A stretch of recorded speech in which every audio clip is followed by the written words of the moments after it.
Math 1314, Tyler Junior College, Section 2.7, Inverse Functions. Verifying f of x and g of x are inverses, Part 2. In the previous video, we demonstrated that two linear functions were inverses by verifying all four conditions for being inverses. I also mentioned that it's a good idea to start with the domain and range because if those don't match, you can shut it down. However, many students and many professors only focus on the first two criteria, that the composition on both of them is just equal to x. Here's why that's a bad idea. Let's pretend that you just say, yeah, domain equals range, I get it. I'll check these. Watch what happens here.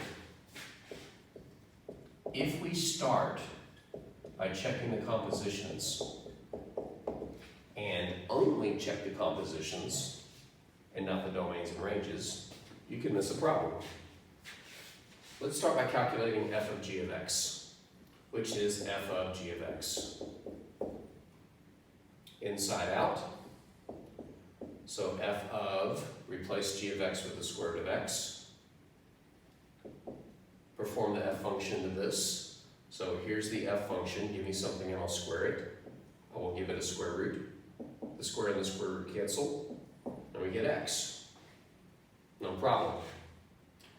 If we do it the other way around, g of f of x,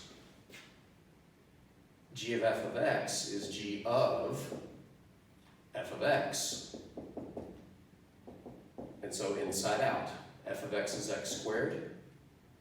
G says give me something and I'll square root it. Okay, I'm going to give it an x squared. Square and the square root cancel and we get x. They must be inverses. But they're not. And you're thinking, wait, really? Normally I wouldn't take a bite of an apple during a video, which is what I'm about to do. But I'm thirsty and I don't have any water, and these are very juicy.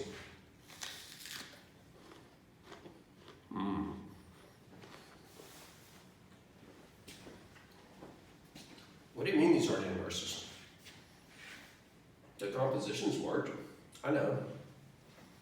But at its very core, no pun intended with the apple, the premise of inverse functions is that they undo each other. For example, if you have a function that doubles, multiplies by 2, the inverse should be divided by 2. So take a number, like 7, double it, 14, now divide it by 2, 7. Got back the 7 I started with. And that'll work for any number that you double and then subsequently divide by 2. But I claim that that won't happen here. And I'll prove it. And if you have a calculator, this will help.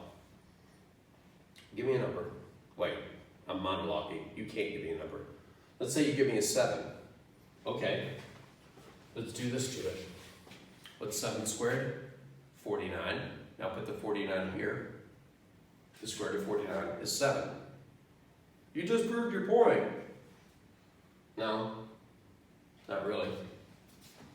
Because my point was these aren't inverse functions. I claim that there is a number that I can square, and upon square rooting, I do not get it back.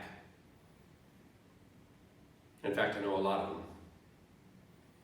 One such number is -7. Wait a second. -7 squared, -7 times -7 is positive 49. What's the square root of 49? 7. Now if you're thinking, no, -7. No, make up your mind. It's a function. It can't give you two answers at once. A minute ago, we put in 49 and said 7. And if you were here, you probably wouldn't have debated it. When you square root a number, it comes out positive. It doesn't come out plus minus. Now, if you're scratching your head thinking, but didn't we use plus minus before? Yeah, but the time to use a plus minus on a square root is when you have an equation that you walk up to and drop a square root on both sides. That's when you use a plus minus. At no point in here did we walk up to an equation and drop a square root on both sides.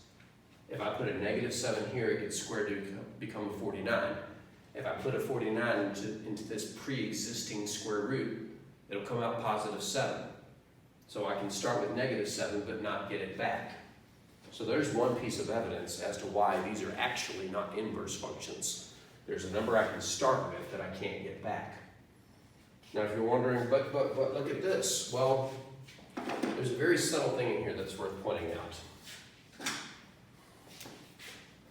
And it's this last move here.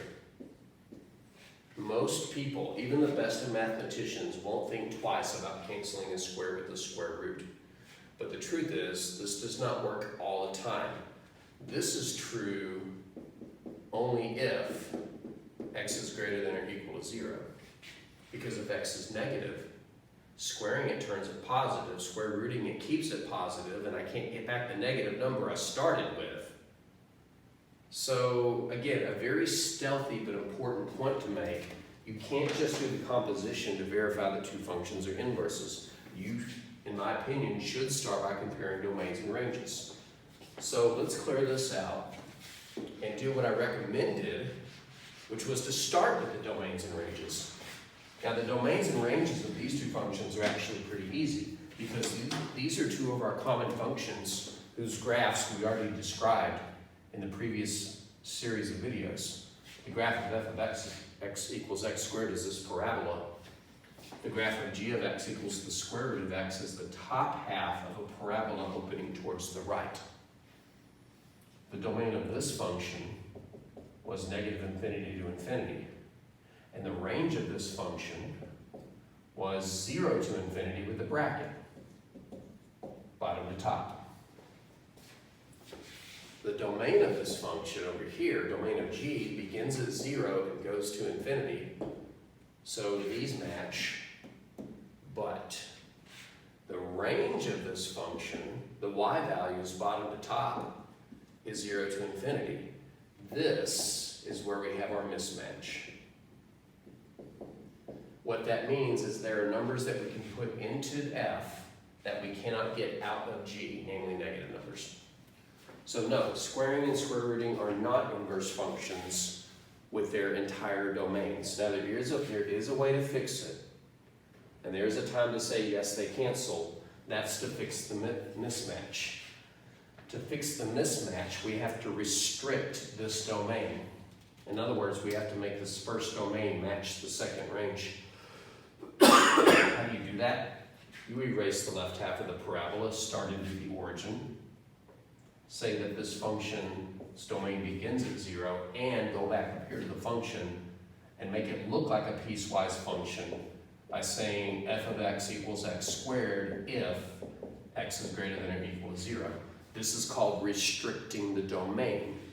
Sometimes you do it to create inverse functions because now everything would work.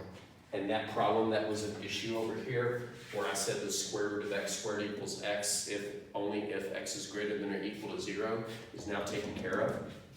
So these would be inverse functions. So you could say that squaring and square rooting are inverse functions for positive numbers or non-negative numbers.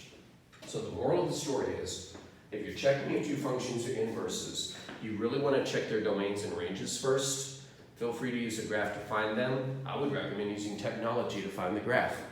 Then, if the domains and ranges match like they're supposed to, then I would do the compositions.